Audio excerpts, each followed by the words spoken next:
اللہ آسمانوں اور زمین کا نور ہے۔ اس کے نور کی مثال ایسی ہے کہ گویا ایک طاق ہے جس میں ایک چراغ ہے، اور چراغ ایک قندیل میں ہے، اور قندیل ایسی صاف شفاف ہے کہ گویا موتی کا سا چمکتا ہوا تارا ہے۔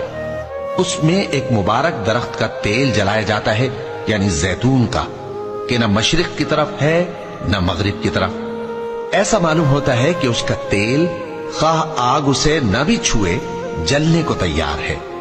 بڑی روشنی پر روشنی ہو رہی ہے۔ اللہ اپنے نور سے جس کو چاہتا ہے سیدھی راہ دکھاتا ہے، اور اللہ جو مثالیں بیان فرماتا ہے تو لوگوں کے سمجھانے کے لیے، اور اللہ ہر چیز سے واقف ہے۔ وہ قندیل ان گھروں میں ہے جن کے بارے میں اللہ نے ارشاد فرمایا ہے کہ بلند کیے جائیں اور وہاں اللہ کے نام کا ذکر کیا جائے، اور ان میں صبح و شام اس کی تسبیح کرتے ہیں۔